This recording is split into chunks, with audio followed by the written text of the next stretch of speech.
Hello, my friends. Welcome to Talk to Me Tuesday for Tuesday, August 1st, 2023. This is Jennifer.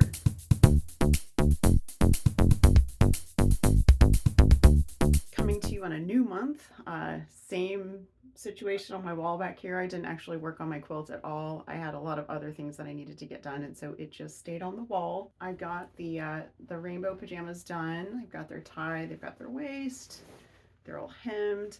They've already been worn a couple times and they actually need to be washed again, and he really likes them. I did have to tweak them a little bit. I ended up taking the waistband out and redoing the elastic. On the waistband, if you guys end up making these, I think there might be a mistake in the pattern because they tell you to stay stitch the elastic all the way down before you put the drawstring in. So I ended up stay stitching half the way down so that there was somewhere for the drawstring to go.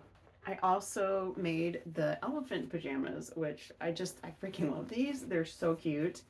They look adorable on my husband, so these were really fun.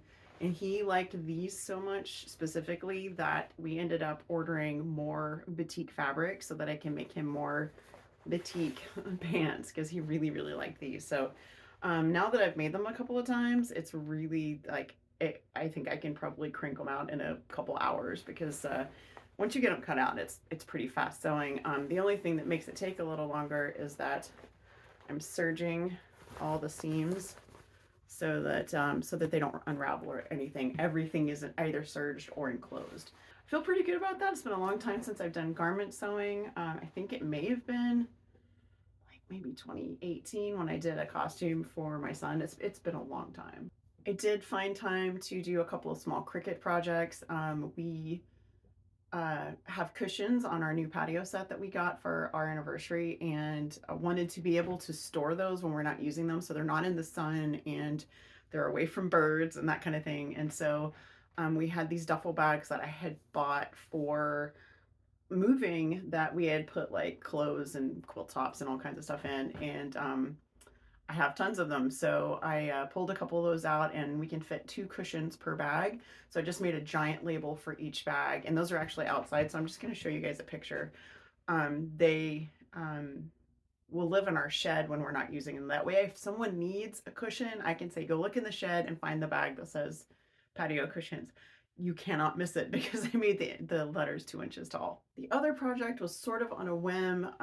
This shirt has been sitting since before our New Hampshire adventure, and I had this was a brand new shirt. I had worn it once and I had spilled something on it, like just literally right here, and I had soaked it and I had washed it and I had tried everything that I know to try for stain removal, like every trick that I've ever tried, and it wouldn't budge. It got a little lighter, but it wouldn't budge, and it was right here. So I just put it by my pressing table and I just sort of waited for inspiration to strike. And I was actually looking at the felt hexagons where I have like my sort of my to-do list and what's in progress and all of that. It's right there, which is why I'm doing that, and decided that that would look kind of cool on a shirt. So that's what I did. It's not quite identical. It's very close to the one that I have on the wall. And then I put a heart here because I love hexagons as a shape. And then I didn't want to waste it, so I put it up on the shoulder. So super easy. I actually did save this one and put it in Design Space because all of these are Design Space shapes. So I figured why not share if someone else wants a hexagon shirt too. I'm waiting for some zippers. My favorite bag, the zipper has broken, and I ended up buying the same exact bag on eBay because it's an older purse, and my zipper had broken. It's a little backpack, and I love this bag. And I'm waiting for the zipper to come so I can replace it. But it's funny because the one I'm using now, the inside is the same color as the bag, and this one matches my sewing room. So I can't wait to use this one again. It's actually in a little bit better shape than the one I got on eBay. I actually bought them both used, but yeah, it's let me show you what's happening. Here's the offending zipper. So yeah, I'm gonna replace the zipper, and yeah, we'll go from there. I was hoping to have that done already because by the time you watch this, I am not in Austin. I'm recording this on Monday. If you watched Jules's video last week, you know that she is in Texas helping her sister move, and that the move part has already happened, and they've been unpacking and doing all that kind of good stuff. And her sister now lives about 2 hours away from me. So as you're watching this, I am probably already with Jules, and I'm going to spend a couple days with her, and then I'll come home again, because obviously if your best friend is 8 hours closer than they normally are, you go see them. And who knows, maybe we'll record a little something while we're together, and maybe not, because it's a really short visit. It's going to be a really quick turnaround, because I didn't want to take her away from her family, that's the whole point of her being in Texas. But she's right there, so I gotta go. A little life update. So you guys remember back in February when we experienced tree apocalypse, and half of my elm tree fell on our house and both of our cars. And my car was in the shop for about a month and a half. And my husband's car was first taken to an inspection lot because they weren't sure if they were going to total it. And it was there for over a month. And then they decided not to total it, which was kind of surprising.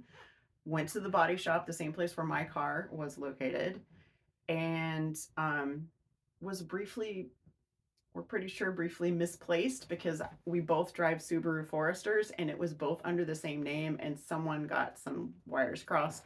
Anyway, it sat there for a little while until I figured out what was going on, and we got the ball rolling.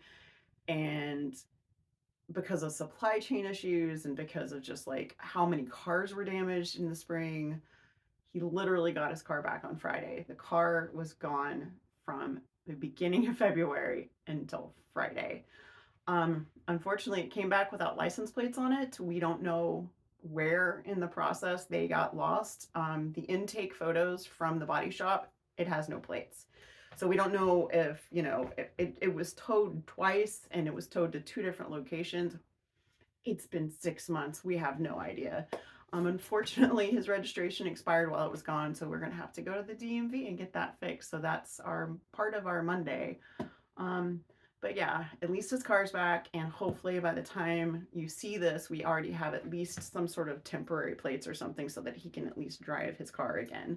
Because I don't want to leave him without a car, because that's not super cool, especially when you live in a place where you have to have a car to go everywhere. That is going to be it for me, guys. I hope you have a wonderful week. I hope you have a crafty week. I hope you're staying cool and or dry, depending on where you are. And I will see you guys next week. Bye.